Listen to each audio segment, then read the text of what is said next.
Hi, welcome back to my channel. This is Antoinette from Antoinette Intuitive Tarot and Jewellery. Today I'm going to take a look at Soul Cards 1, a deck which I have been umming and ahhing about for a while. Couldn't decide if it was this one, Soul Cards 2, or there's a new Soul Oracle deck that's out, which is equally as beautiful. It comes in a box, in a box. So I've taken out the box, which looks like this. That's the insert. And then inside this box is another box, which is this one. And in here you get the book, which is not so much a guidebook, just a very quick explanation about the cards, kind of how to maybe use your intuition, visualize the cards, work with them. And this is a little box, so I'll probably not keep the big box because I like this. There is no hashtag tuckbox rage going on here, Gerald, if you're watching. The cards are not edged. That's the backs. They are glossy. And if we just come in a bit closer on these and look at the artwork.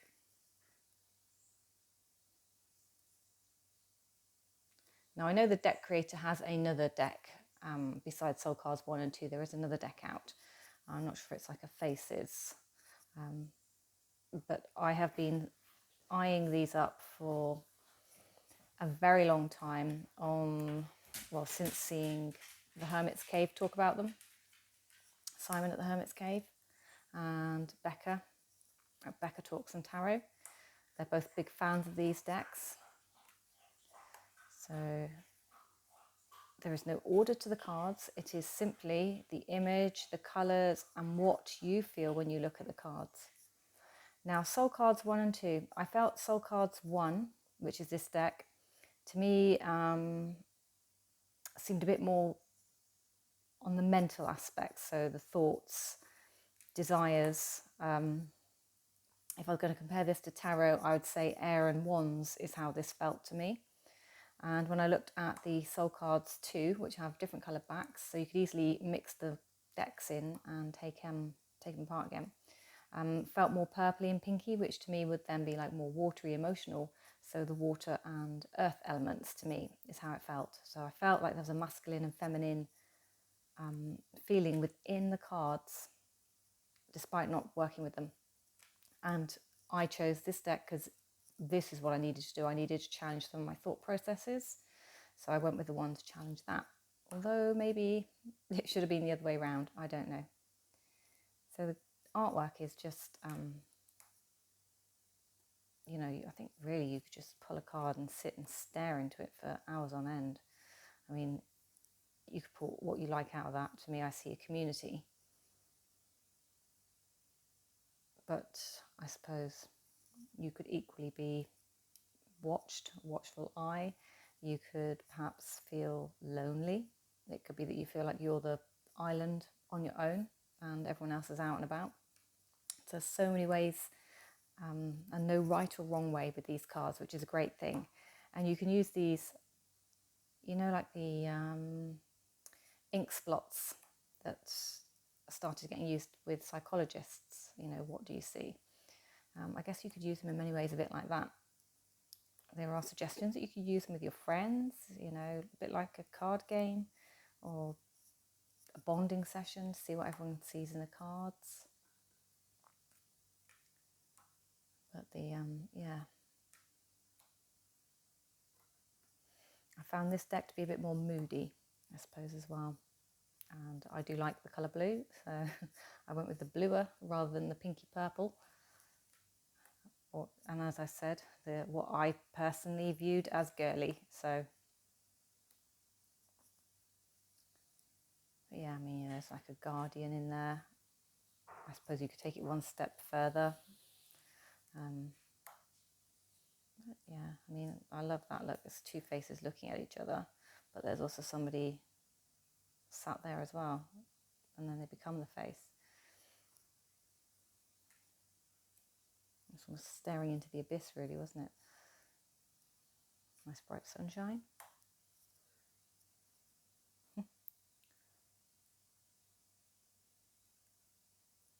almost a broken person, isn't it? Or being flexible. Or being like a wheel.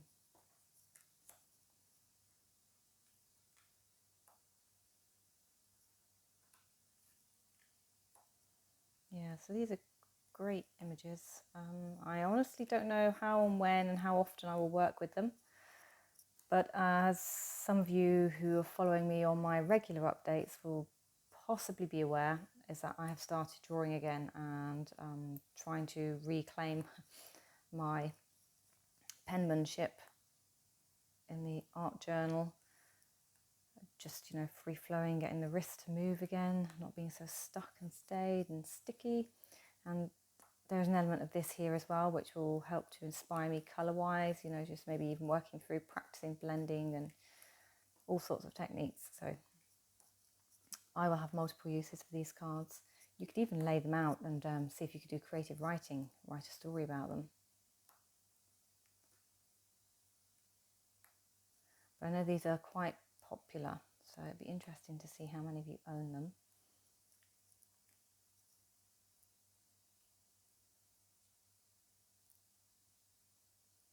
That's quite interesting, isn't it? It's almost ghostly.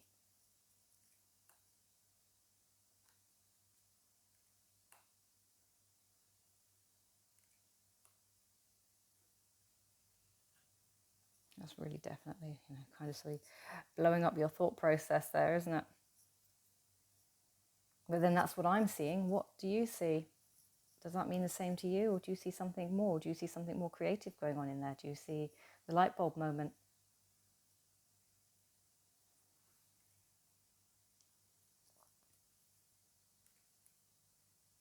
We could have probably some really good discussions about these.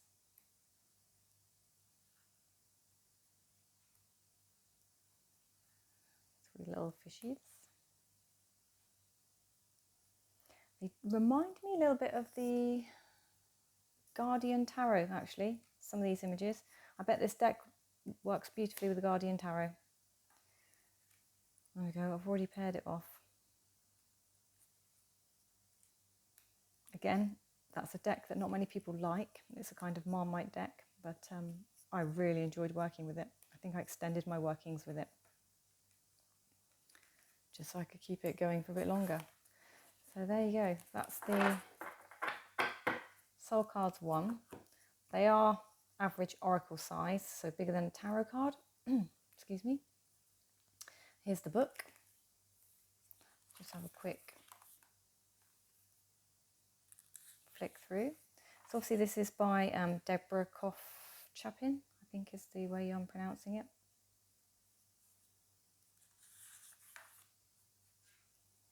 So it takes a moment for preparation, you know, when you quiet your mind, reflect on what you want to ask and the answer you're looking for, how to pull your cards.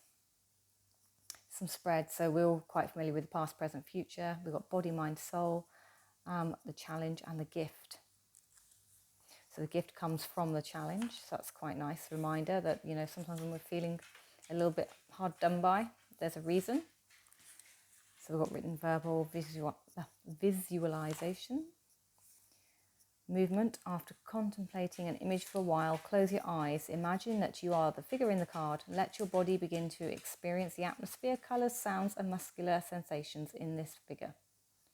If you're comfortable doing so, assume the position of this figure with your own body. How does this feel? This may take you into further processes. Like dream incubation. So using it, taking a few moments to set your intention, using the card to enable your dreams and then journaling about it. Using music to work with the cards to see into them. Working with one-to-one on personal relationships. Psychic readings. You can use them with children there, look. Group exploration, group divination. Combining decks within a group. So yeah, she does these touch drawings. I think that's what the next deck is all about. That she released, I want to say recently. I saw it on Jonathan's channel, Jonathan Daley. So if I can remember I'll link it down below as well. So yeah, 60 cards in the deck. And there's a little bit about Deborah.